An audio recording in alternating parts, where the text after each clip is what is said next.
Hello guys, this is Coach Mary. Okay, alam niyo ba na meron ako na-discover ngayon, ang Asla.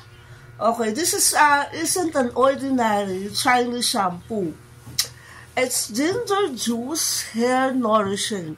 Okay, so far, according to latest research, 2 lang yung nakakatubo ng buhok. O 3, yung biotin, o yung minoxidil, yung itlog, okay, or chicken egg, o yung ginger. Okay, ito daw yung mga sangkap ngayon sa cosmetic industry na nakakapagpatubo ng hair. Okay, this is only a shampoo guys, pero napaka-powerful nito.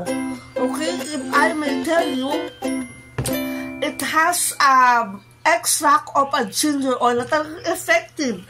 Natutubo talaga ang hair mo.